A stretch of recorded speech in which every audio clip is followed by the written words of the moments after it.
Greetings and salutations, everybody, and welcome to episode 23 of the Glitched Out Gaming Podcast.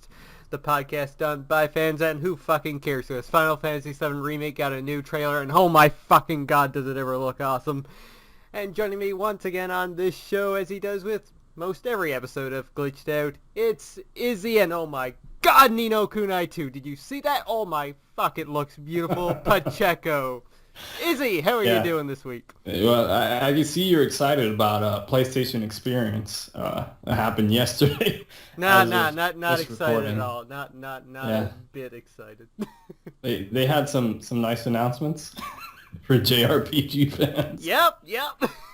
Yep, a lot of stuff. But I'm actually really excited to talk about all this because we're not only going to be discussing PlayStation Experience, but we're going to be discussing the Game Awards. Mm-hmm. So it's a lot to talk about that went on this past few days in gaming. So looking forward to finally talking about it. Yeah, we've got a ton to talk about, and because we do have a ton to talk about, and this episode is probably going to go up pretty early in the week, possibly even Monday for once, because we never had an episode go up the past Friday.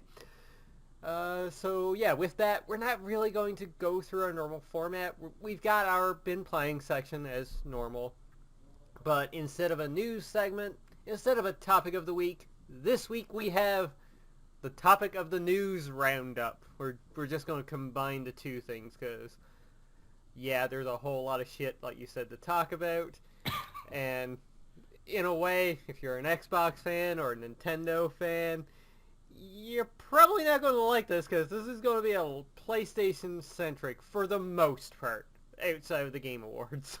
Yeah. Alright, so let us start this show as we start every show with what we've been playing. And Izzy, what have you been playing this week? I think you've got a couple of things we never thought you would be playing. Yeah, which I'll get to in a little bit, but the first one I want to mention, I don't know if I mentioned it in the last episode that I finished it. I think I was in the process of playing it, and that's Halo 5 Guardians on Xbox One. Mm-hmm. I finished that up.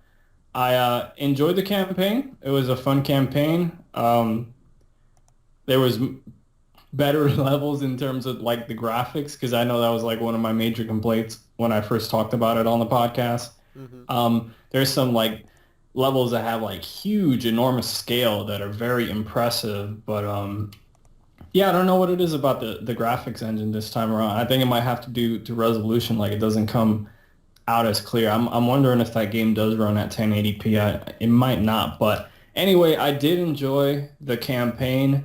I did enjoy the story for the most part. I do have some issues with it, but overall, super solid. I wouldn't say it's my favorite campaign in the Halo franchise, but it's definitely worth checking out for Halo fans. Like the controls feel super tight, super responsive. It feels great to play. So overall, a thumbs up from me. Nice. Definitely check it out if you have Xbox One. I have yet to hop into the multiplayer, which I heard is what the game's really built around. I heard the multiplayer is fantastic. I'll give an update in the upcoming weeks about that. So I'll switch it over to you and see one of the games that you've been playing. All right. Well, one of the games that I've been playing is a new game that has come out, and that is Just Cause 3 on the PlayStation 4. For any of you that have played Just Cause 2, it's basically more of the same, but oh my god, is this game ever so much fun. And it's beautiful. I mean, the open world is absolutely beautiful. It's gorgeous. Everything looks so bright and colorful. It's really awesome. And it's so much fun just to dive into an enemy base and start blowing shit up. You've got unlimited C4, which is always nice. And then there's the grappling hook and grappling lines that you can attach to everything, which it is so much fun to attach a grappling line to an enemy's ass and then attach it to a gas canister, shoot the gas canister, and watch them go flying. The things you can do in this game is awesome. I, at one point, took a helicopter. I was flying around, and I noticed a herd of cattle down below on the ground. So I decided to jump out of my helicopter, standing underneath it, which is a thing you can do while it's still floating in the air. I shot a grappling line onto my helicopter, turned around to the ground towards the cattle, and shot one of the cattle. Proceeded to get back into my helicopter and swung the cattle around like a wrecking ball. That sounds ridiculous. Did he post that on Twitter? I did, yes. Okay, I gotta go back and check that. That sounds ridiculous.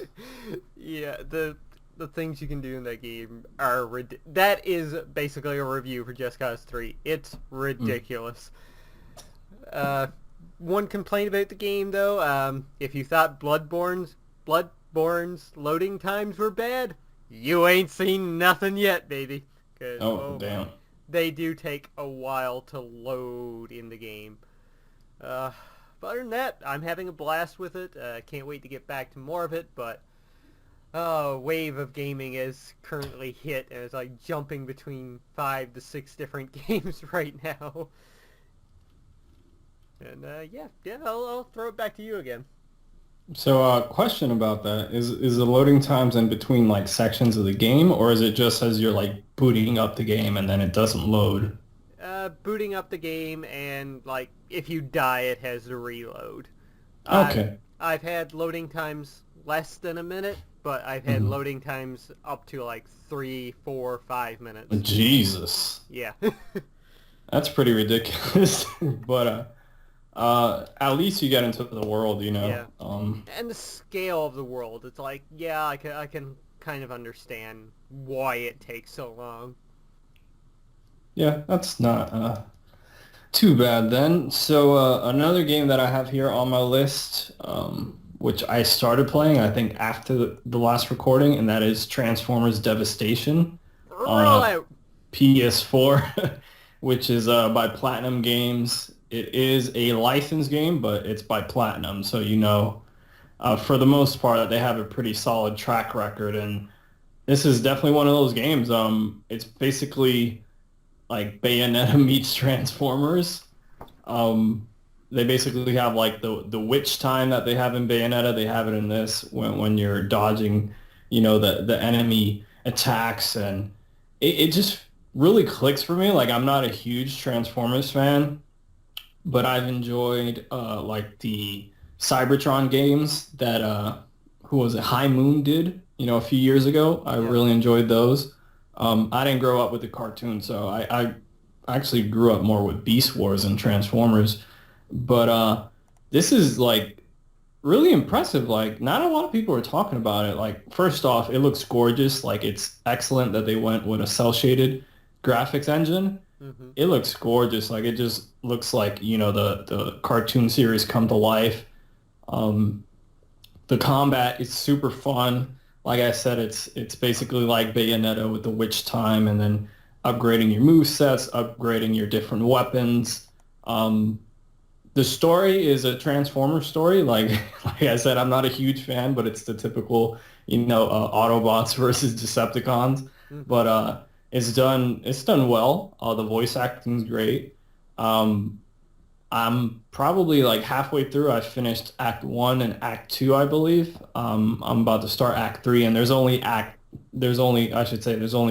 acts in the game. So it's not that long of a game. Each act is about an hour or so.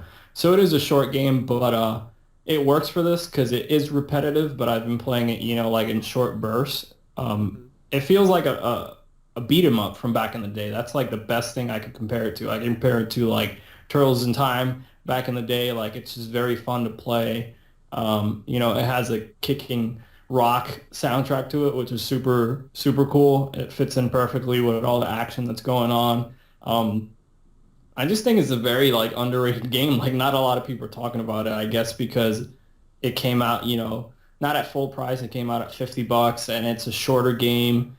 There isn't much to it, but it's by Platinum, and it's super solid. It isn't what I heard, the Legend of Korra game was like really disappointing, the one that they did last year. This is definitely not disappointing. Like it's in line with like Bayonetta, Vanquish, and all those games that they've done. So it's very fun. I definitely recommend it for people who are Transformers fans, 100%.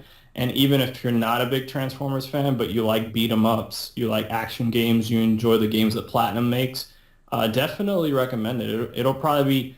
I don't see it being in like my games of the year, but I'm planning to do like underrated, underappreciated games of the year, so it'll probably make that list.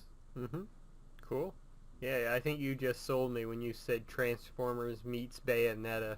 That sounds delicious in so many ways. Yeah, it's pretty fun. Like I'm having a good time with it. Nice, nice. Is the story any good in it? Like, Uh, it's good. Like it's Transformers. I'm not really a fan of it. Like I didn't grow up with the cartoons or the '80s movie. Um, So I really don't have that connection to it, but like it's like the general stuff, Autobots versus Decepticons. You could switch between different characters, I believe, after the first act. Like the first act, you're constantly switching between like Optimus and Bumblebee and some of the other cast characters, and then after that, you could choose a character, and then you could keep upgrading him. So that's cool. It's definitely built to be replayed, like a lot of Platinum games are. But the story is good. Like it's the typical like Decepticons are coming to Earth and they want to what's like the term that they use? I'm trying to think of terraforming the Earth, but that's from like Man of Steel, isn't it? But same thing. Yeah, that's basically what they're trying to like harvest the Earth, I guess, and make it like the new Cybertron, which is a thing that's happened in the cartoons, and it even happened on the Cybertron games that High Moon Studios did. So. It's the typical Transformers. Like I enjoy it. Like it isn't like wow, this is amazing, but it's fun. It's your Saturday morning cartoon. It works for that. Like it's like a Ninja Turtles too. Like it's just very simple, but it's fun and it's action packed. So definitely recommend it. Cool, cool. All right. Well, the next game on my list here is another new game that came out, and I haven't had the time to put into it yet, only because never had much time on Friday to play because I never picked it up until the evening because there was a snowstorm in the morning. That was a fucking workaround right there. And yesterday I had early work and I went to a Christmas party in the evening, so never had a chance to play yesterday.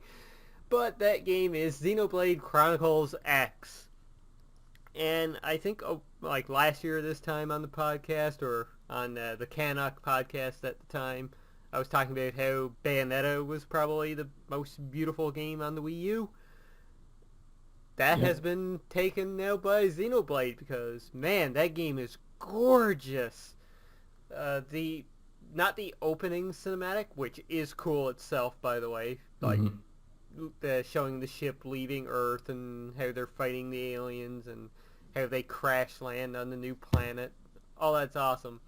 But you get one moment where your character sees the crashed, the new city, basically, that they've structured here on this new planet, and just a little overview of, like, the first area that you're in, and oh my mind was blown away by how good this looked. Outside of looking pretty, the gameplay is fun. I'm enjoying it. Like I said, I'm only very early on. I think I'm in chapter 1. I think the little achievement system that pops up there says I'm 2 out of 5 way through it, so very early on. I've only done the prologue and that little bit, so I'm liking it. It looks good. It's playing really well, so I cannot wait to dive into it and play more of it. I have Monday off, so that's probably how I'm going to be spending my day. Did you download those data packs to improve like the load times and stuff? I did not. Okay, but has that bothered you so far? Like, has it been noticeable? Not really, no. Okay. It's not too bad, so I might get around to downloading them later, but space. Yeah. That figures you only got like 32 gigs on the Wii, which is ridiculous. Mm-hmm. Yeah. Which I've run out of space too. Yeah. I do have a 32 gigabyte flash drive stuck in as well, so. Oh, wow. And still don't have no space. Mm-hmm. Yeah, like, this game was intriguing for me, but then I started hearing how complex it is and how long it really takes for you to get into the meat of the game, like, for you to get the skills Mm-hmm. and, like, the economy system around it. And, like, if you damage a skill, you have to repair it and replace it, and they're very expensive. Like, it was way too deep for me. Like, it looked gorgeous, so like what really caught my attention was the different uh designs of the creatures. Like, they look like dinosaurs, so Yeah, that yeah. looked awesome, and the world looked awesome. Mm-hmm. But it just isn't for me. Maybe I pick it up down the line when I don't have so many games to play. Yeah. It's unfortunate because it looks like it is going to be one of those niche titles. Um, I'm hoping it's successful. Hey, you never know. I thought Splatoon was going to bomb, and that did great. Yep. So hopefully Xenoblade Chronicles X does well for them. But moving from a game that looks good.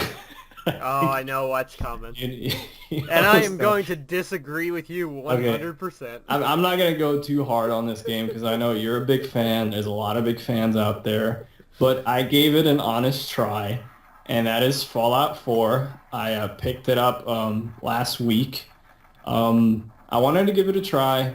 I put the game in, installed it. That took a long time, actually, Yep. to install the game. But what I did like was those little shorts that they had with the Vault Boy, which told you about like the upgrade system and being special, like the different attributes and stuff. I thought that was awesome how they put that together. That's definitely one of the high points for me in terms of the production values of the game. Then you saw like the live action footage that they did, setting the tone for the game, which I really like. It was kind of disturbing for me, to be honest, watching all that old footage of like World War One, World War Two, and like humanity destroying themselves. Like, it hit home for me. I don't know why. It just was kind of emotional for me. Like, it just, I wasn't expecting that. It kind of set the tone for me. Yeah. Then the game started out, and I don't really like how it looks. I know you'll disagree with me, but in terms of like the graphics engine that they use, the character models for me personally, they look kind of lifeless. Like it's just weird. I don't know if it's a combination of like the graphics engine and maybe the animation's a little rough, that it like the characters don't really come to life for me as they do in maybe some other games that I've played this year. There was some cool stuff in the intro where you're like, creating your character, you're picking out your name, you pick if you're male or female, you go throughout your house, you interact with your baby, and then your robotic butler, essentially, which I thought was cool. Yeah, I thought that was really cool. And then this guy shows up at your door. He offers you access or into the vault that's going to be in your town that's already built. And if you really want this, because there's all this stuff going around about a nuclear disaster, people are predicting it, and like as soon as he leaves, things go crazy, and there is this nuclear disaster, and you're running around, and you're going into Vault 111, and yeah, it just felt. To me, it felt like really rushed, like how it was paced. Like, it's like this guy just left and then everything just goes haywire. You run into the vault and then the people greet you there and they're like, okay, come in, come in. I'm like, a nuclear bomb just went off. Why are people so relaxed? Like, there was like a disconnect for me. Maybe I'm just being too harsh on it. But I remember playing the intro to Fallout 3, which was one of the things that I actually liked about it. It was a lot slower pace, and like you moved around like the vault and stuff and interacted with people. It felt better paced for me. And then once you get out into the world, there are some sections of the world that look stunning and they look beautiful outside. But then when you run into like an actual character, or you go into like a building and you start looking at more of the finer details, it was kind of off for me. So yeah, it didn't really click with me. I played it for a little more once you got to the first town and tried out some of the shooting mechanics, and that really, I wasn't really feeling that. So I ended up trading it in and getting rid of it because it just wasn't for me. Like, I gave it an honest shot. Like, I didn't go into it wanting to dislike the game, but I had a feeling I was going to. Like I had spoken about it before. I really didn't like the graphics engine. I thought I was going to have issues in terms of the shooting mechanics, and I did. But at least I tried it out. I know it's one of your favorite games of the year. For me, it really didn't click. Yeah, it just wasn't for me, I guess. Right on, right on. I can see how it's not for everybody.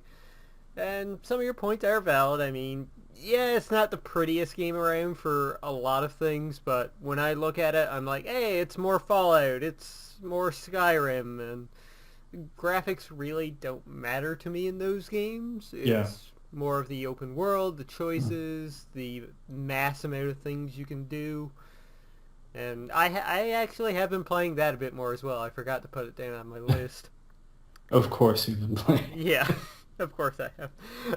I will tell you one thing funny, though. The Vault Tech representative that you spoke about, Yeah.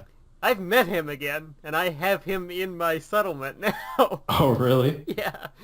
That's weird, because at the beginning, they don't let him pass through the gate, essentially. You Yeah. remember that part? Yep. So I was like, oh, this guy's screwed. Well, he kind of still is, because he's a ghoul now. Oh, wow. Yeah. He already looked like a ghoul, because his nose and his face is all messed up already. Oh, Yeah. man. I remember just like finding him, and he's like, "Oh my God, it's you!" And just speaking with him, he's like, nobody wants like somebody like me in their town," and I'm like, "Sure, come to my place." And like, really? I've been so lonely.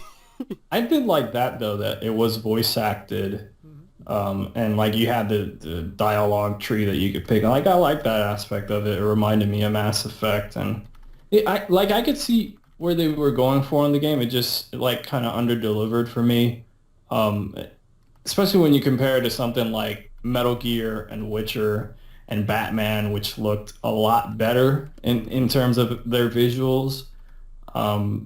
It was kind of disappointing for me. Like I wanted to look incredible, like really get invested in the world, but I don't know. It just isn't for me, and it's always been like that for Bethesda games. Like I said, I tried out Fallout 3, didn't click with me.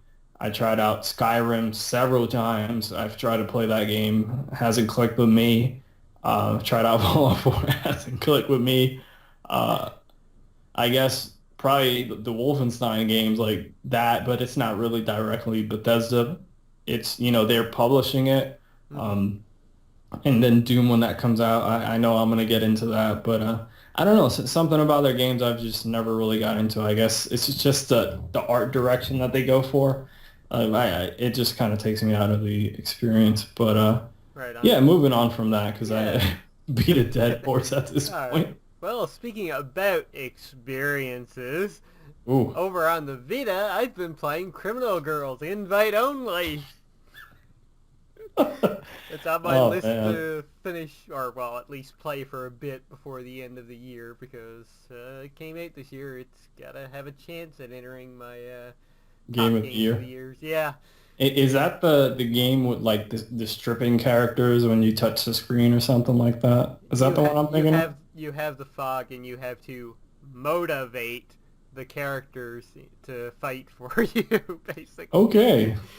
Yeah, kinky shit, but it's okay. I mean, so far I'm having a fine time with it. The battle system is a little not really up my style, but it's okay so far, and I look forward to playing through a bit more of it to see the story. And I was kind of looking up the trophy requirements for it, and it doesn't seem like a bad platinum, so I might actually go for it. That's not too bad. I'd probably get it like if it was on a flash sale. Oh, that's a pun. I just realized. Wow, that's a pun, flash sale. But yeah, if you ever see it on a flash sale, let me know, because I'd want to fool around with. Okay, I need to stop. I'm just gonna move along. So the next game I have here is one of my favorite games from the PS2 generation. One of my favorite games of all time, I would say. Probably not within my top 10, but maybe within my top 20. And that is GTA Vice City. PS2 Ooh. classics are now available on the PS4, at least, a little over a handful of them. Mm-hmm. And With trophies. yep, with trophies, with 1080p resolution. So I picked GTA Vice City because that's my favorite one from that particular trilogy on the PS2 for the GTA games. Mm-hmm. And I figured that'd be the one that I'd actually play. Yeah. I love GTA 3. Vice City I loved even more. San Andreas felt kind of overly bloated for me. Like there was so much to do in that game that I never finished it. Mm-hmm. But yeah, GTA Vice City, it's crazy just playing this game, seeing how far Rockstar has progressed in terms of like their graphics engine, because this looks super primitive, but the writing is still fantastic. The voice acting is still fantastic. Like it's really like going back and playing through this game again. It's really impressive what they did because I played this game when I was 12. So a lot of the writing and the dialogue and the story really flew over my head. It was more about being in that world and causing mayhem and chaos. Yeah. Like even while I'm playing it, like I'm stopping at the stoplights. I'm not trying to run people over, which is like really weird because that's all I did when I would play GTA back in the day, just run people over. But the soundtrack is still fantastic. It is the best like licensed soundtrack of any game I've ever played with all the variety of music from the 80s. Like it just really puts you into that world. Like I said, the writing's top notch, the voice acting's top notch. It is a little primitive. Like I was trying to move my character and I forgot you can't use your right analog stick to move the camera around. Like it just automatically, moves the camera for you when you move the left stick, which is really weird. But Yeah. it does look nice.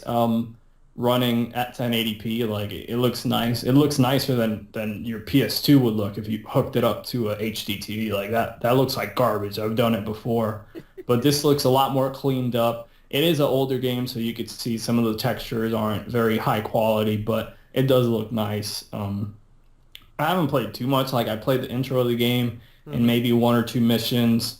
But it's just cool hopping back into this world that I haven't played in probably over a decade. Like it's crazy to think, even just gaming in general, how far we've progressed since Vice City. But yeah, I'm having a good time with it. Like I don't plan to rush through it because I've played it before. Yeah. So it's probably one of those games that maybe I just hop into to tune out, for a few hours a night or every few days or so. So. But it's still fun. Nice. Well, since you went with a PS2 game, I'll go with a PS2 game, and that's Rogue Galaxy is the one that I decided to pick up. A PS2 game that came out in 2007, right at the end of or during the deathbed, I guess, of the PS2. Yeah. It is basically Final Fantasy meets Star Wars by level 5. The game, just loading it up, it still looks gorgeous. It has that kind of cel-shaded look, which really stands the test of time. And being up to 1080p, it looks gorgeous. So I was playing a little bit of that. It has an action RPG type gameplay style, similar to that of the Tales series, I guess. Like the opening town that you're running around in fighting enemies, you'll be running around, random battles occur, but the enemies will like pop up from the ground all of a sudden. You have extra mechanics, like you can jump in battle. Sometimes to defeat some enemies you actually do have to jump and slash them in order to hit them. You can pick certain enemies up, or you can pick up like certain things that will appear once a battle starts and throw them at enemies, which is a neat little mechanic where you can stun enemies. So yeah, the battle system's cool. The only problem I've been having with the game, and this isn't a fault on the game itself, it's a fault on the goddamn hardware that I'm using right now, because my PS4 controller is pretty much on the shitter.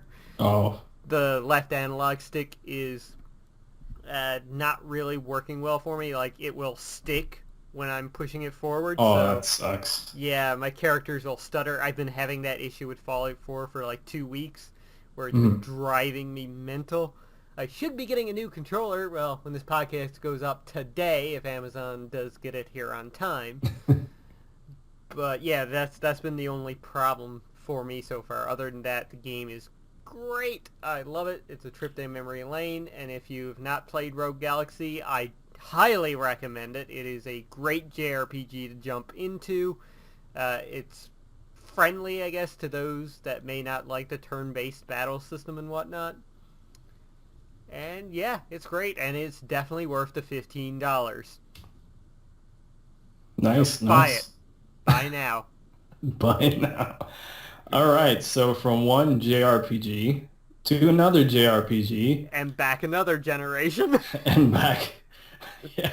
back to the original PlayStation generation. Of course, I'm talking about Final Fantasy VII HD, which is a PC port, has finally come out on PS4 after a year, right? Yeah. It was announced last year at the last and first PSX. At least they were like, it's available today. Yeah, and they got me, and it's also on sale. Normal price is about $15.99 US. It's on sale for like 10 something. Yep. So I picked it up, and I have to say, finally, with the rock voice, finally, Final Fantasy has clicked for me. Yeah! Woohoo!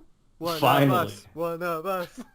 Like, I'm only an hour into it, but there's just a certain charm about this game. Mm-hmm. Like, and we're going to be talking about the remake soon, but this is perfect timing for me to play this because I'm playing through the sections that they show in the remake trailer, which is the introduction to the game. So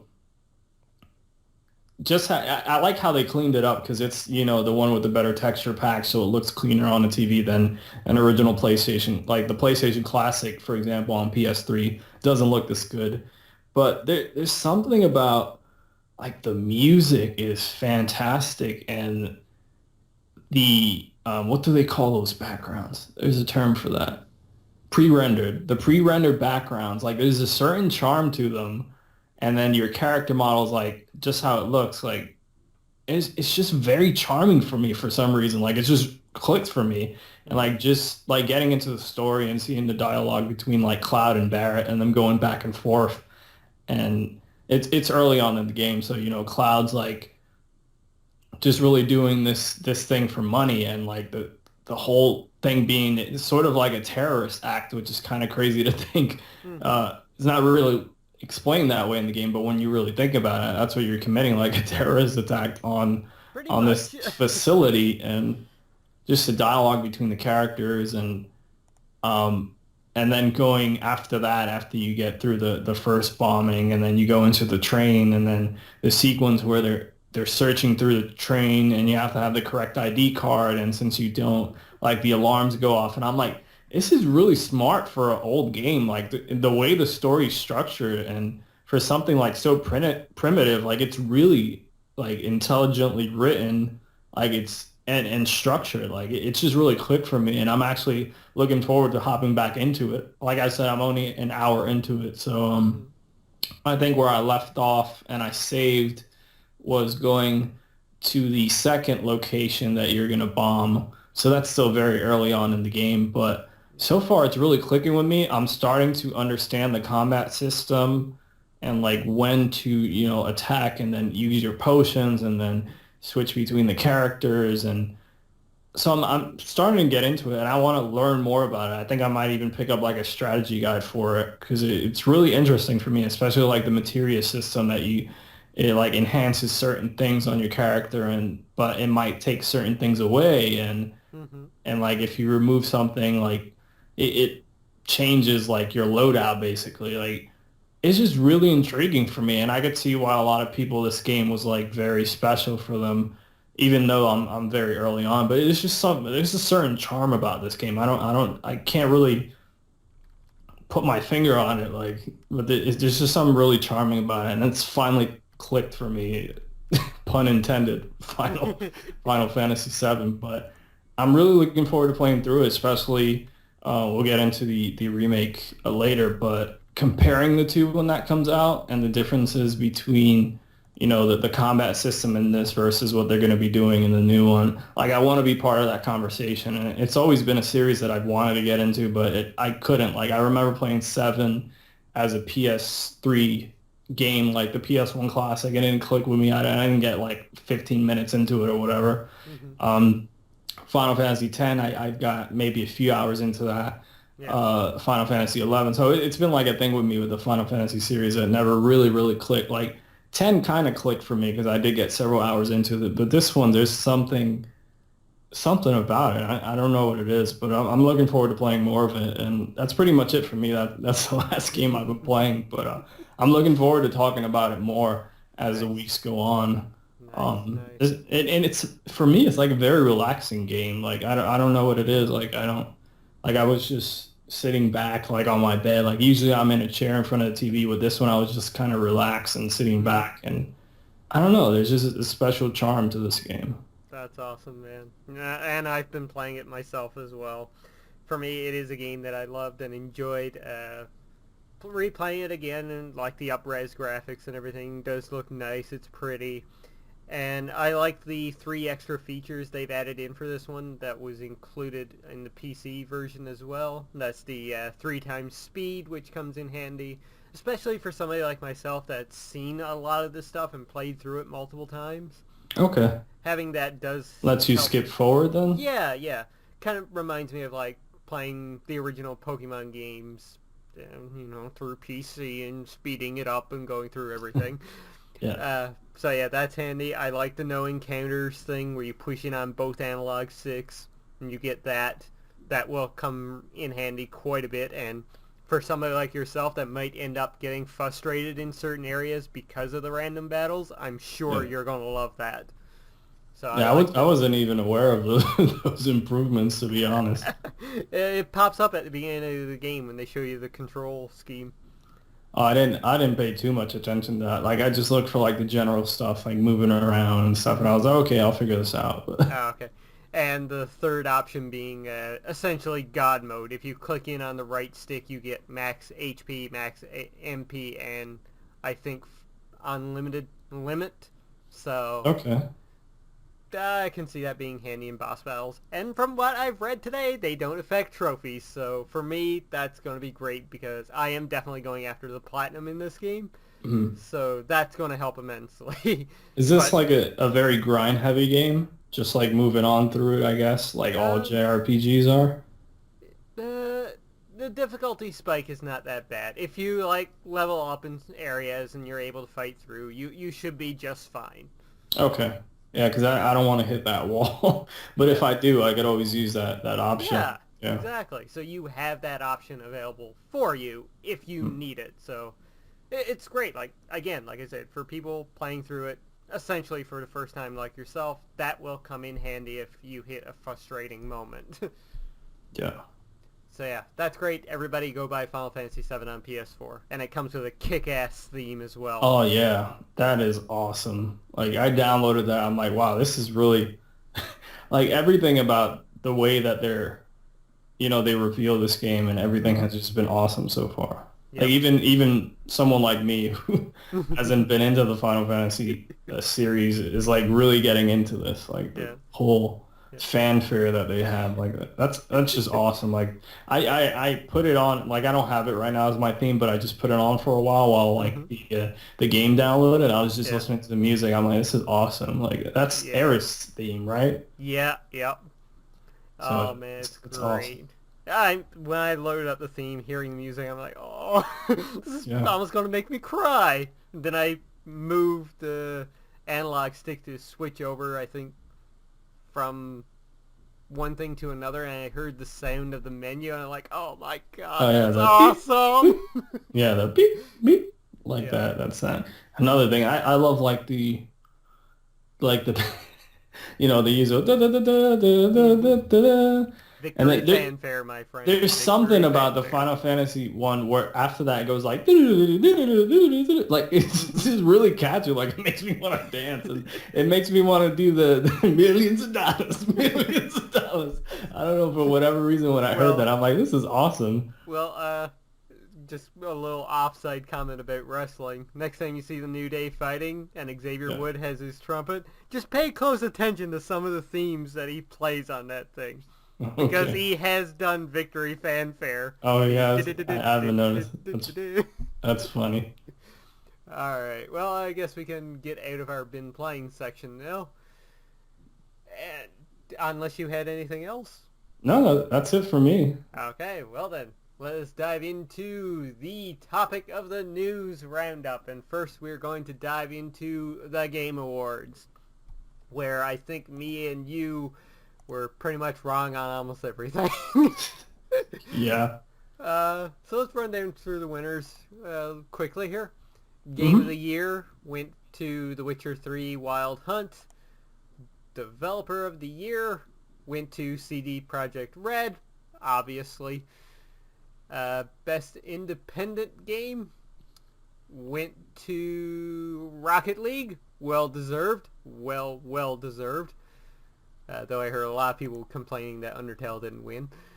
Best Mobile Handheld Game of the Year, which, get the fuck out of here, there should have been more handheld games, went to Lara Croft Go, which was surprising. Everybody thought Fallout was going to win that one. Yeah. Best Narrative went to Her Story. Best Score/Soundtrack went to Metal Gear Solid 5, The Phantom Pain, which I believe you predicted. Yeah. Best Performance, this was a great one when they revealed it, went to Vivia Severit from The Witcher 3. 3. That was, wow. Yeah, that's such a big mess up. Yep. Games for Impact went to Life is Strange. Quite happy with that one. Best Shooter. Yes. This was amazing. It went to Splatoon. Yes. We joked about it. We both wanted to see this. We didn't think it was going to happen, but it happened. That's awesome. Nintendo beat out Battlefront, Halo, Destiny, and Call of Duty. That's really awesome. That just proved that the Game Awards are awesome. Best Action Adventure Game went to Metal Gear Solid 5. Best Role-Playing Game went to The Witcher 3 Wild Hunt. Should have been Bloodborne, just saying. Because it deserved to win something. Best Fighting Game went to the only fighting game there, Mortal Kombat X. Best Family Game went to Super Mario Maker. Cool, it won something. Best Sports/Racing Game went to Rocket League. Best Multiplayer Game went to Splatoon. So, gotta love it. Again, beating out Call of Duty, Destiny, Halo 5, and this time Rocket League. Best Art Direction went to Ori and the Blind Forest, which I really wish that it went to Bloodborne because Phil Spencer announced this one, which that would have been fucking hilarious. And it almost seemed like it was going to as well because he paused for a moment. Yeah, I didn't even mention that. Like, I tried playing that game and it crashed on me twice. Wow. I was like, what? It crashed on me at the load screen. Like, it says press a button to begin, right? Mm-hmm. And it just crashed on me twice. And I reset it. I reset my Xbox. I did it again, and it crashed on me again. So, like, I was reading, and this is like a tangent, but I was reading on, like, a forum that you're supposed to wait, like, 20 seconds or 30 seconds before it actually loads because it has to do something with the hard drive of the Xbox One. Mm-hmm. I was like, this is retarded. Like, I don't know what's going on with that game, but if it keeps giving me issues like that, it's a shame because the game looks gorgeous. Mm-hmm. And under the fans' choice, esports game of the year, they don't say who actually won this one here at all. It's weird. Thank you. Best fan creation went to Portal Stories. Mel, good for it. That's great. Should have went to Twitch Plays Dark Souls, though. Esports Team of the Year went to Optic Gaming. Esports Player of the Year, As you can see, I skipped over one, obviously. Went to Kenny's Shrub. And best or most anticipated game went to... Come on, load, actually. Went to No Man's Sky. That actually surprised me. I thought the voting for that would have waned.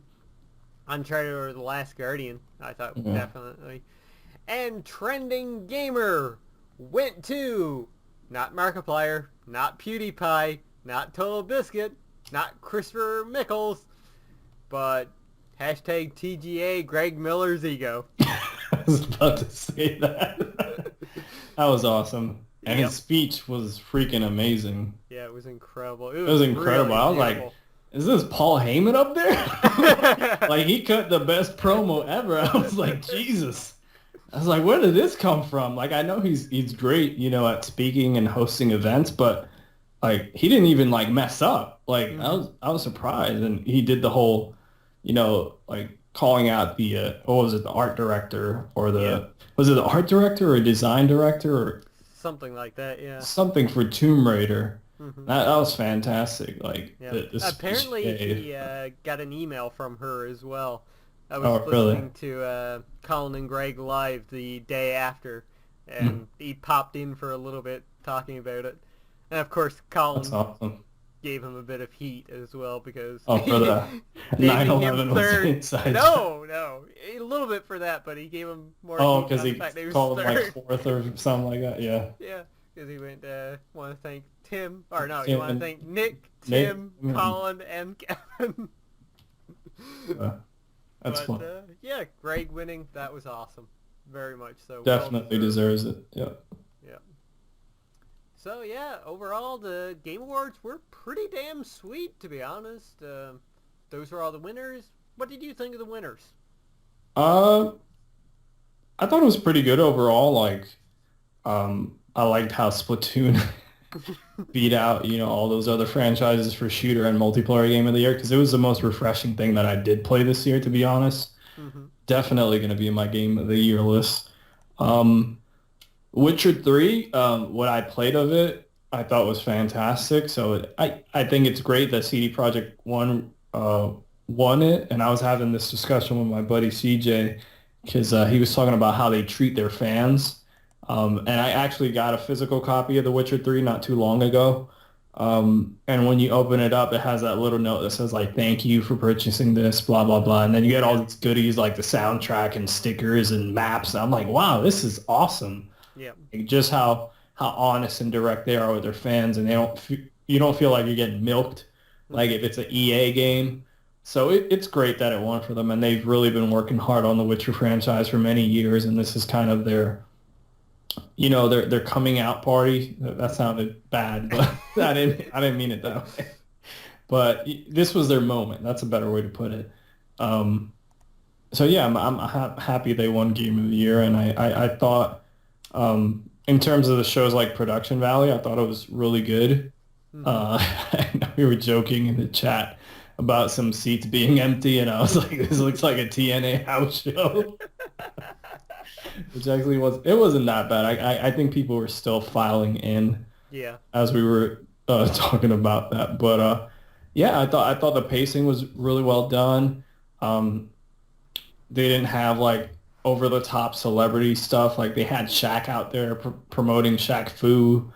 You know, they had people from the industry like Sean Layden came out. And he actually gave Greg the award for Trending Gamer. They had Jade Raymond come out and give the best narrative one, which is kind of weird because she took a shot at Keither Sutherland.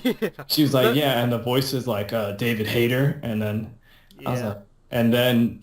You know, there was one thing I realized after about the voice actor nomination. Yeah.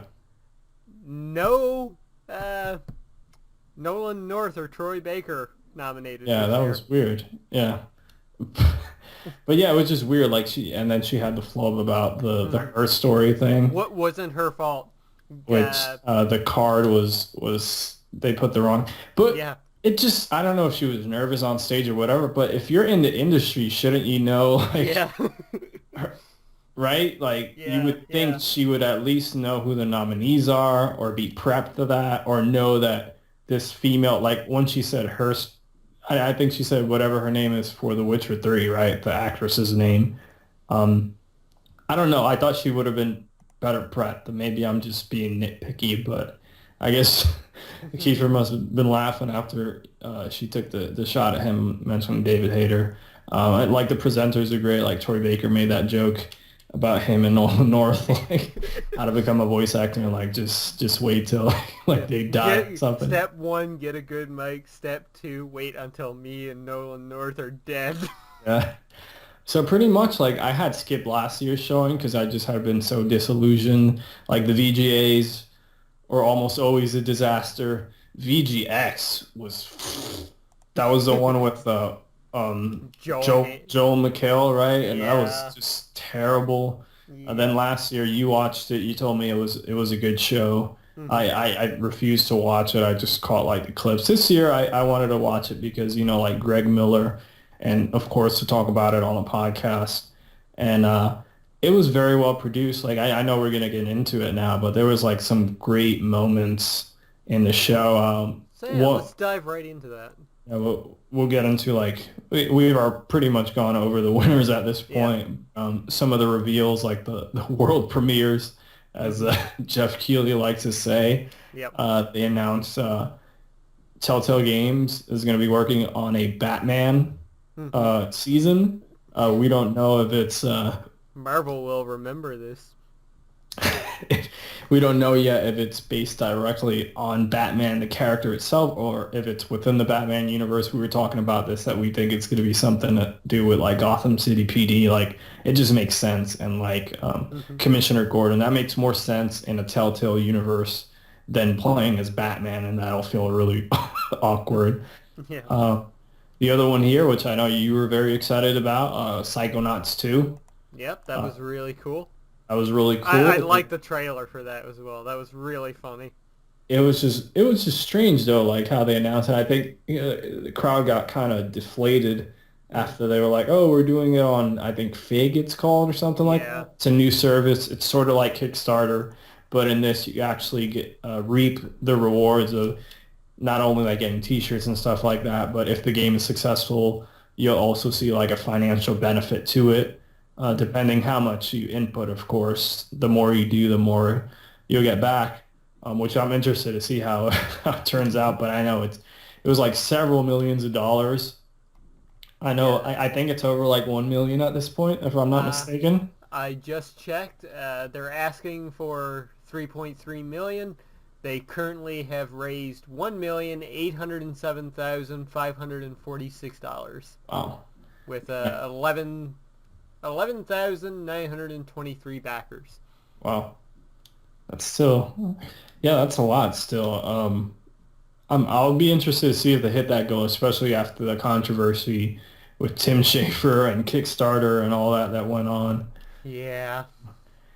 But yeah, it's cool that that's coming back. I never played it back in the day, but I know it's like one of those cult classics for a lot of people. Mm-hmm.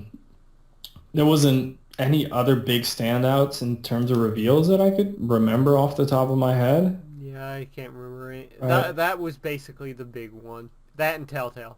Yeah, and then we get into like one of the biggest moments of the show, which I applaud Jeff Keighley 100%. Yep. Yeah. I think we can forgive him for Mountain Dew and Doritos now. Never forget. Izzy remembers that. No, we're already off the Telltale. But he basically came out on stage and he said very candidly that Hideo Kojima wanted to be at the event. He wanted to accept his awards for, soundtrack of the year and action adventure game of the year. He didn't exactly say that, but he just pretty much said he wanted to be at the awards. And Konami wouldn't let him be there to accept his awards. Lawyers from Konami stopped that from happening. Mm-hmm. So he had to stay in Japan. He wasn't able to be at the show. And Jeff Keighley was just completely 100% transparent with it, which I thought was fantastic because I was expecting Kojima to be there, especially with the relationship he has with Jeff Keighley. Like, they've been friends for years. You guys remember back when they announced like Metal Gear Solid 5, like they had that whole goofy stuff with Moby Dick Studio and Joaquin Morgren or whatever they did. And even before that, in some of the other Metal Gear games, when they revealed those, and he would go to Kojima Productions in Japan and all that. So, and then they had a little tribute to him. They had the voice actress slash, like, what do you call that? Motion capture lady who played Quiet in Metal Gear Solid 5. She sang Quiet's theme, which I thought was very well done. And she's freaking gorgeous, by the way. But besides that, I thought it was just very well handled. He was very honest. Konami is still the worst. Konami is Konami, and Konami is the worst. But soon enough, I'm hoping within the next few weeks he gets out of his contract. I know the rumor was that in December is when his contract ends. So I'm excited to see next E3 what happens with Kojima moving forward. But I think it's great that Keeley spoke about this because he's had a history with Konami over the years, and he's worked with them on so many productions. And for him to just put his foot down and be like, okay. Yeah, that like he said, it was inconceivable to him that in this day and age, Kojima couldn't come and celebrate with his peers and his friends. Yeah, it was just completely ridiculous. And it just continues the trend of Konami being complete idiots. I will never support them moving forward ever again. They got my money for Metal Gear Solid 5, and that's more because it was Kojima's last Metal Gear, and that's it. I'm moving forward. If they try to bring Castlevania back or any of these other franchises, Contras, all that, they could shove it. I'm done. This was over the line. Yeah, definitely. The only way I would support them in any way right now is if we get the Sudoku games on PS4 via that. That's the only games from them I would buy. Yeah. As far as Metal Gear Solid 5 goes, I'll be buying that pre-owned. I would rather give GameStop my money than them my money. Gotcha. Before we move out of the Game Awards, there's one other thing too, which I forgot to put here. Yeah, I know what you're going to talk about, which is very well done. I teared up. Yeah, me too. And that was the tribute to Satoru Iwata. Reggie's speech was absolutely beautiful. It was great. It was, man, everything from the little video package that they played on Iwata, and then the song that they played afterwards, and then Reggie's speech, and Jeff's introduction to the whole section of the show about Iwata was super well done, and it just really showed this has really improved in terms of what they're trying to do with the Game Awards. This is the first year, I didn't watch last year, so I can't really comment on that. But this is the first year that I saw the awards, and I'm like, okay, we're finally there. We're finally at where we should be in terms of the way the show is laid out and presented. And I think it's great. I would question myself, going into this, I was questioning myself. I'm like, why does Keeley keep trying? This is a disaster most of the time. This year was the first year I'm like, wow, I really want to see what they do next year in terms of the show. Yeah, it was great. And just one little other side note about Iwata. This podcast is probably going up on Monday or Tuesday, but as we're recording on Sunday, today would have been Iwata's 56th birthday. So, oh, really? Just to put that out there. Well, yeah, that's sad. So yeah, overall thoughts, like you just said, love the show. Last year was good. This year was great. Yeah, the only issues I had with the show probably were some of the musical performances. The one that was a tribute for Iwata, that made sense. I thought that was very well handled, very well done. Yep. The other one that was towards the beginning of the show just was really out of place. It wasn't a song that was... At least the singer was hot. I'd give you that, but it wasn't a song from a video game soundtrack, or it wasn't a tribute, or it just, I don't know. And then at the end they had Deadmau5 come out, and it was kind of, I like how they used some of the sound effects from Super Mario World. Like that was cool, but besides that, like we really didn't need that. I hope they move away from it, and I'd rather them give like a video games live approach where they play, a theme from a game that maybe was nominated that year. Like it would have been great, beyond like what they did with Hideo Kojima, that little tribute for him. Like that was very well done, and the Wada thing was very well done. But the other performances I really could have lived without. Like really, really didn't need that to be the end of the show. Like they could have ended it like with a bang, like another trailer reveal or something like that. Definitely. All right, so that does it for the Game Awards. And the next thing we're going to go in and talk about, the show is going on for a long one, folks, so strap in and get ready, because next up we have the PlayStation Experience keynote.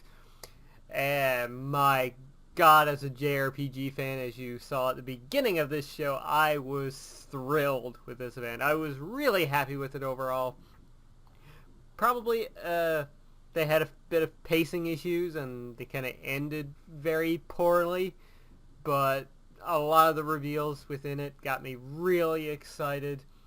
So, yeah, let's run down some of the reveals. First off, we got some new Uncharted footage, and it's been shown now that we have choice options in the game.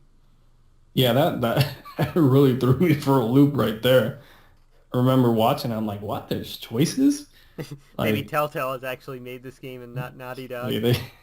But I thought it was very well handled. Like they didn't have to show some like outrageous action sequence like the ones that we've seen up to this point. It was more about the story and the characters of Uncharted, and it was really well done. Like it's between Nathan Drake and his brother Sam, and it was just very well done. Like they reunite after so many years, and then Nate goes to talk about all these all these legendary things he's gone through the Uncharted series, of course, and then at the end he talks about getting married to Elena and all that, and then right at the end they leave you with the cliffhanger of I'm in big trouble, Nate, like basically, and it just ends there, and it's perfect because it makes you want to learn what happened to Sam and why hasn't he been around for so many years and all this stuff. Like it was very well done. Like, they didn't have to show you some ridiculous action sequence. It was very well done. It brought me into the game, and it got me even more hyped to see the story of Uncharted. Yeah, it was great. I loved it as well. But the more important thing was the next reveal, where we were talking beforehand, before the show, and I think even on the last podcast, You're like, no way. There was no way, like, maybe we get another CGI trailer, but there's no fucking way we're going to see more footage on Final Fantasy VII Remake. But, oh my fucking God, like, we essentially got to see the first part of the game, like, what you play through in the original. Yep. And it looks so goddamn gorgeous! Like, I cannot believe they're this far along with the game. Like, the battle system looks cool. They're going with a Kingdom Hearts approach to it, which is fine. It's smart. I'm cool with it. If I want turn-based, I'll go back to the original. But yeah, it's looking good.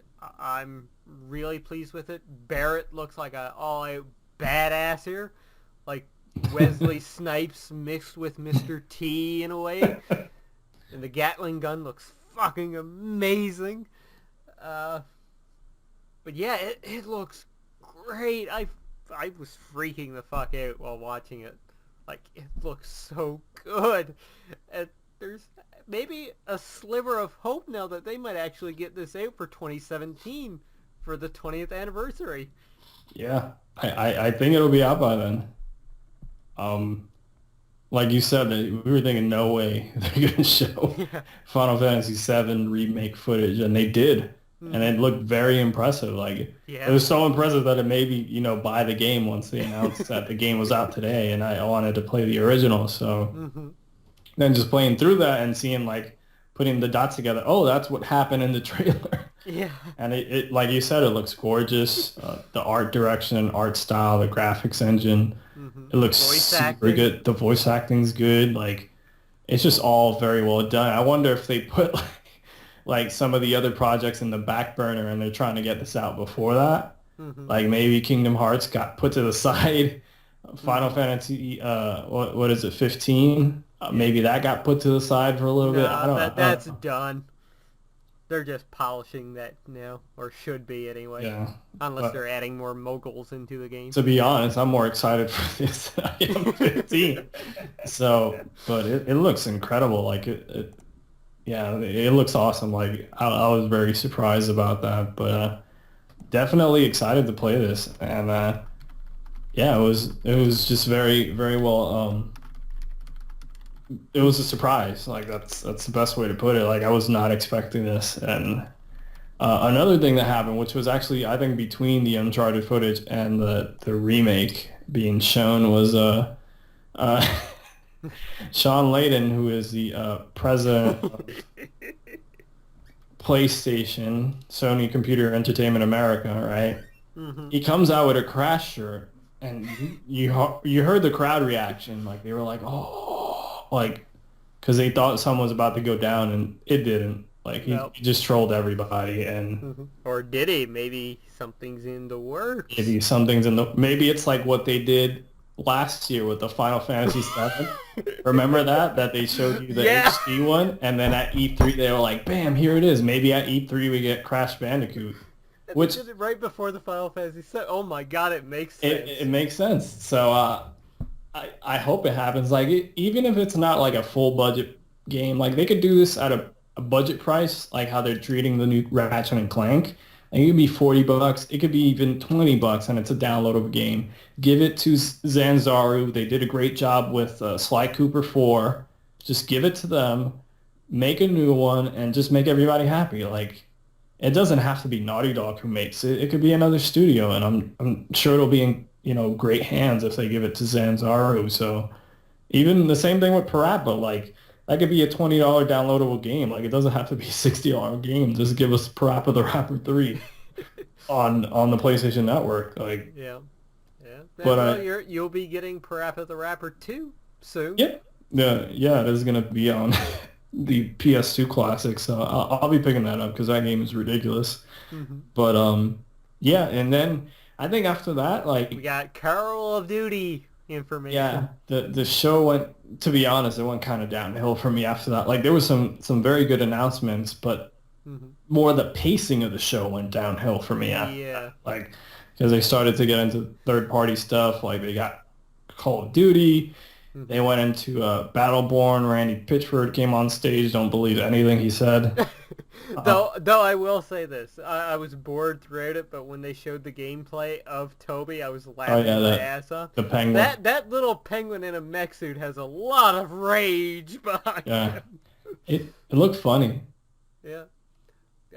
Then we had Yoshinori Ono taking the stage for Street Fighter V, revealing the final character who didn't get leaked.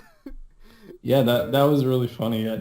But this whole section was like really weird how it was handled because he just kept talking and talking, and then out of nowhere you hear Gio Corsi from third party relations come out. He's like, okay, that's enough. Wrap it up. And I don't know if this was intentional or that was scripted. Learned after the fact that scripted, right? Yeah, it was scripted. It was intentional. So but it just seemed, it came off rude. Like it just didn't work. It didn't work. And then at the end, like Ono does like stupid punches at Gio and then gets off stage. And then Gio goes into to discuss a bunch of games that are going to be coming out. Yeah. Which I will say this about Gio. I loved every time when he said, he just pulled it and out the Vita. Yeah, he pulls it out. Put it back in the pocket. And the Vita. So it's just a giant list of games that are coming. Yeah, I got them here actually. 6 Adult Swim games were spotlighted. Death's Gambit, Duck Game, which is awesome. Yeah. Rain World, Raise the Dead, which was supposed to be out for the longest time now. Small Radios, Big Televisions, and Double Fine's Headlander. And they also mentioned Dead Star too. Yep. Then Timmy himself came out, didn't ask for money, and showed us a new trailer for Day of the Tentacle Remastered, which was cool. I'm excited for that one. I wish we would get the original Maniac Mansion, but, this is better than nothing. And they revealed that Full Throttle Remastered is coming to the PlayStation 4 and Vita. And for VR, we're going to get Psychonauts in the Rhombus of Ruin, which that should be interesting. Yeah, I'll be interested to see how this whole VR plays out, and we'll get to that eventually. But yeah, it's just like they went into like a whole bunch of games.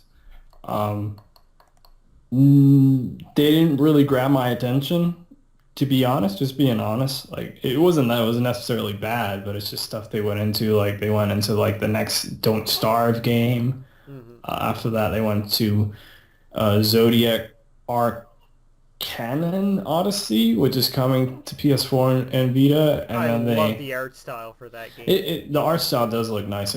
When I was watching it, I thought it was like a Vanillaware game because it looks like that type of art style. Yeah. They talked about Hitman Go.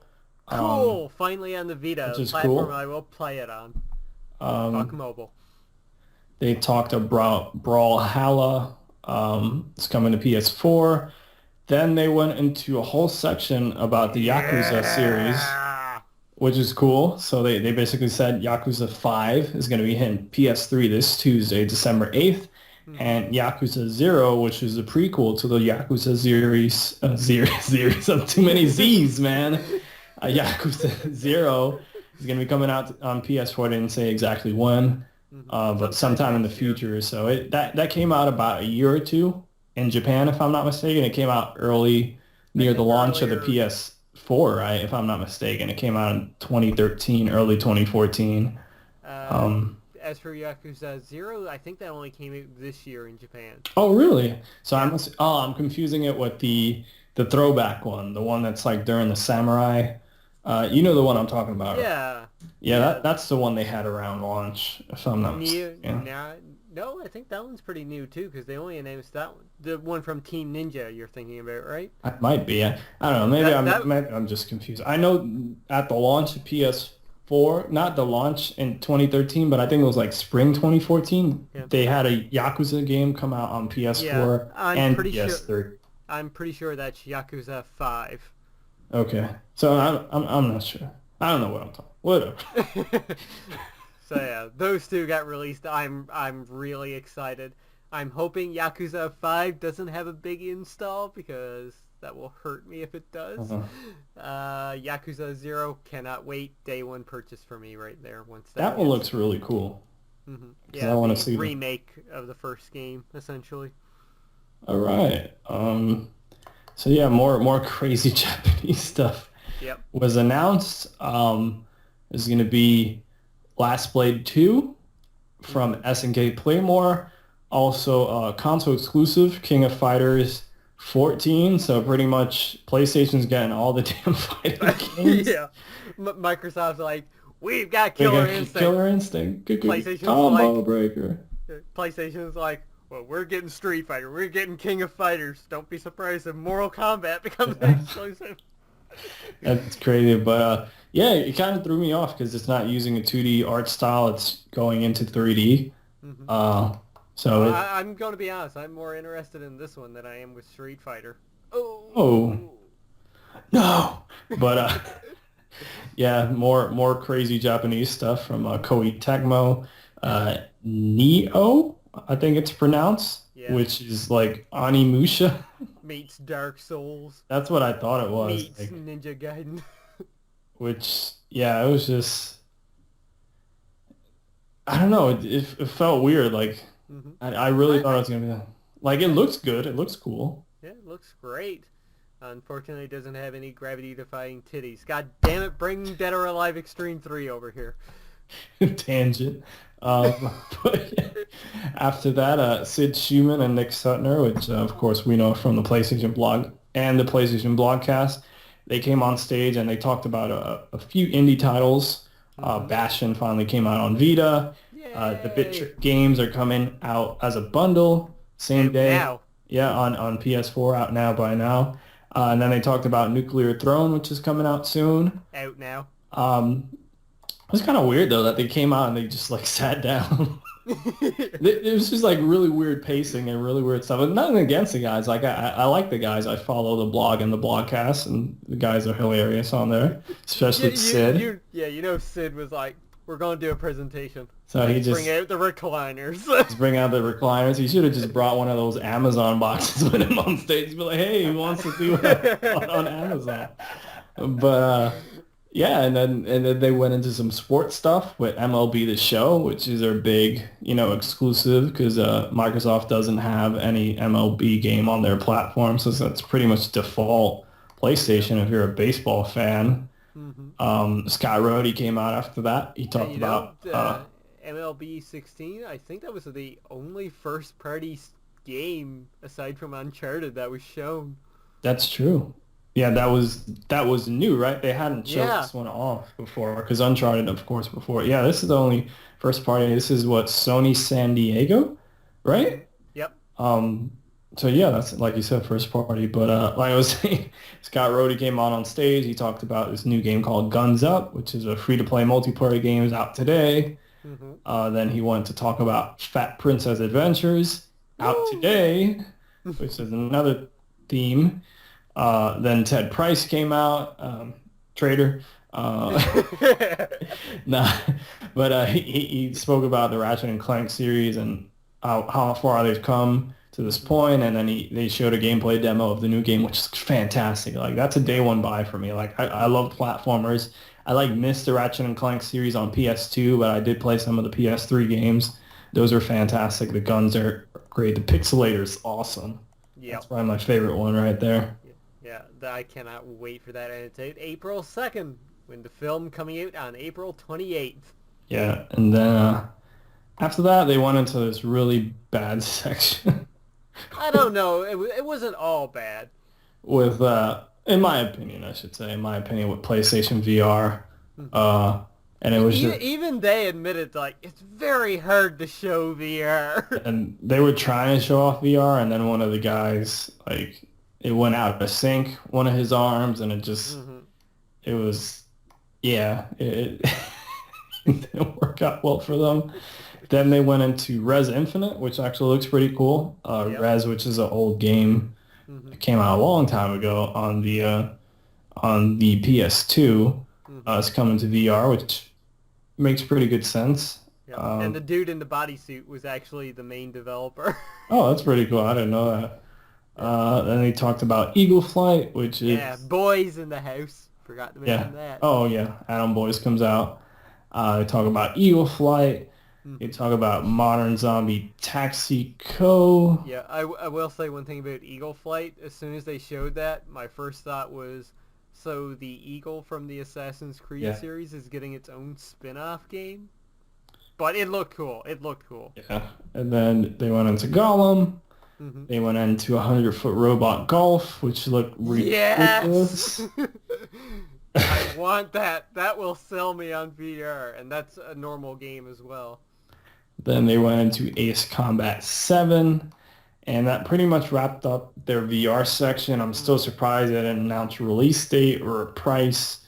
Yeah. Or I know they have a time frame, which is like the first half of 2016, but they haven't really said much. And then after that, they got into something that was really cool. It was a third-party, reveal for Destiny, but it's the Sparrow Racing League, which actually looks pretty damn awesome, I gotta say.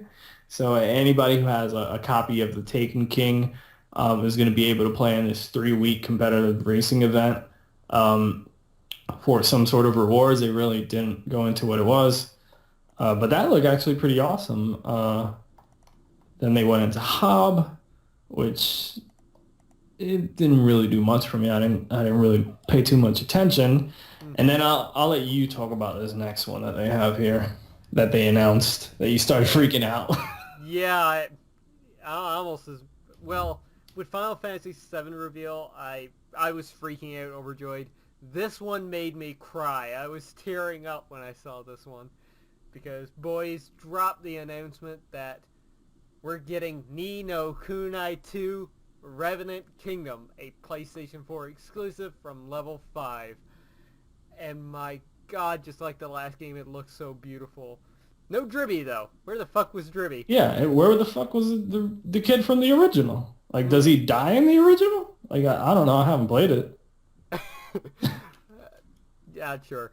But yeah, oh man, this got me so excited. I did not expect this. This was a very welcoming surprise. The biggest announcement out of the nowhere. show for me. Yeah. Yeah. Oh, I'm so happy. I am so very happy that we're actually getting this game. This will be a day one buy. This will be a God, I hope there's a good collector's edition that I will buy. And That won't be exclusive to the Namco Bandai store. Yeah. Because that was a mess when they did the last one. But in my opinion, that's how they should have ended the show. Yes, very much so. And then they didn't. Instead, though, looking back at this now, I kind of laugh a little bit because they brought out Epic Games, which have been, associated with Microsoft. And they name dropped Gears of War. Yeah. Unfortunately, though, they're bringing out a MOBA. Whoop-de-fucking-do. Which was, go play your MOBA, you nerd.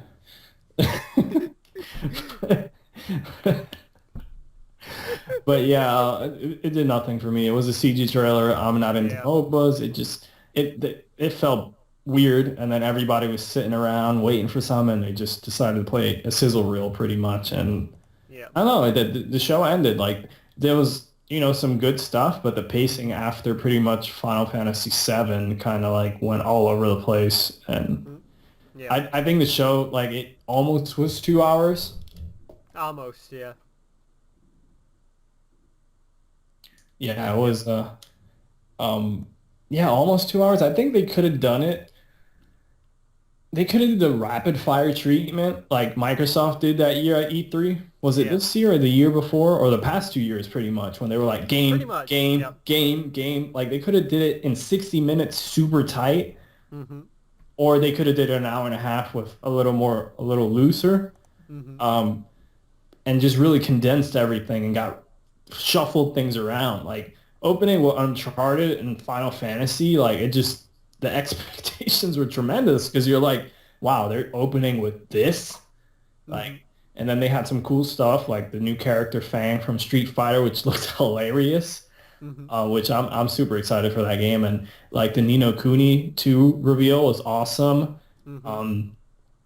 But yeah, it was kind of, I don't want to say lackluster because it was definitely content there. It's just, it was underwhelming in the way it was presented. And like because it's all about perception. Like if they would have ended with Ni Kuni 2, everybody would have been like, wow, we didn't expect that. Let's close it up there, right? Yeah. And just, but they should have did it reverse. Like they could have showed Paragon, right? And they would have been like, we have one last thing. And then they dropped the trailer for Ni Kuni and everybody's just happy because people remember the last thing that they see.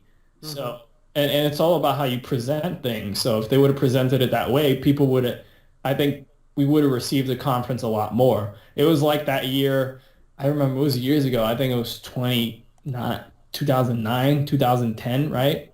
When Nintendo, like the conference was like straight up trash. And then at the end, and then fireworks show. And then I think it was years before that though, when they dropped the trailer for Metroid Other M, even if the game turned out bad, but they dropped that at the end, like Metroid Other M, and they had the Team Ninja logo come up, and everybody started freaking out, and that was like towards the end of the show, so people were like, oh, this was fantastic, but if they would have put it somewhere else in the event, everybody would have been like, oh, that was a mediocre showing.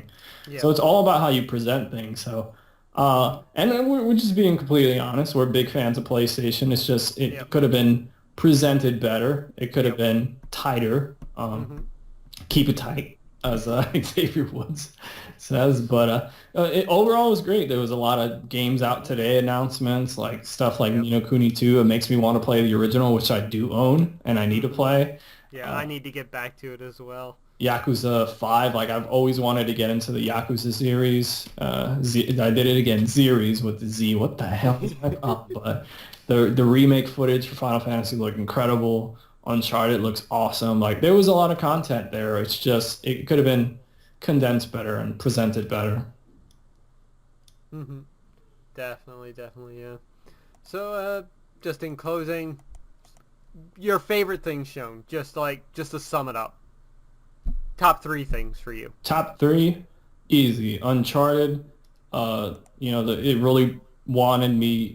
It made me want the game, because I want to see what happens with these characters and the storytelling that Naughty Dog's going to bring to this title, especially the choices that you make. I want to see how that's implemented into the game. Final Fantasy VII, that was just jaw-dropping. I was not expecting that, and it looks gorgeous, and it's got me hyped for it. Yeah. Let me see, what's the last thing for me? Probably the Street Fighter stuff. I'm a big Street Fighter fan, so I like that the character didn't leak, and the character looks ridiculous. It looks over the top. Fang. It looks awesome. So I'm hyped for Street Fighter 5. So yeah, those are it for me. Nice. For me, Final Fantasy VII Remake footage, definitely at the top. I'm blown away by just how good that looks and how fast that they're going through it. Yeah. Basically, I'm assuming they just took the Final Fantasy 15 engine and copy-pasted Final Fantasy 7 stuff into it. Yeah. We still don't know who's working on the game. The studio, right? Yeah. Ni Kuni 2, definitely. Any announcement that can make me tear up wins.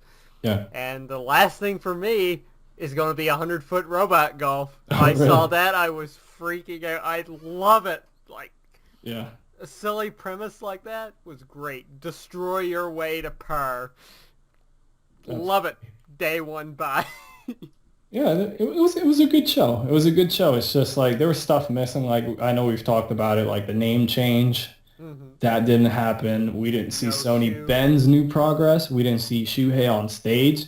We didn't see Santa Monica's new game. I'm sure they're holding this all to a E3.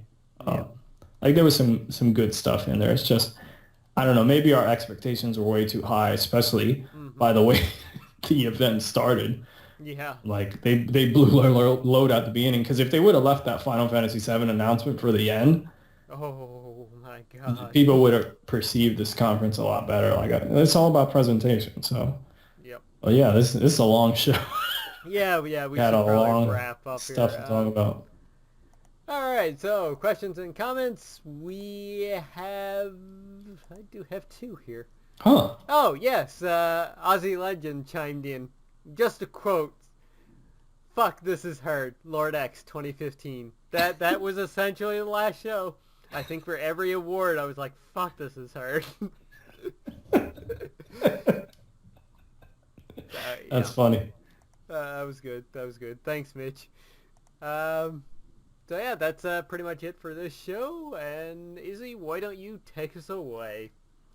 Whew, this has been a long one. That's what she said. Let us know in the comment section, guys. What do you thought about the video game awards? What do you thought about PlayStation Experience? Let us know any improvements that you would like to see coming up in the future for either event. What were some of your highlights from the show? For Lord X, I am Izzy, aka Israel Pacheco 89, and we are glitching out.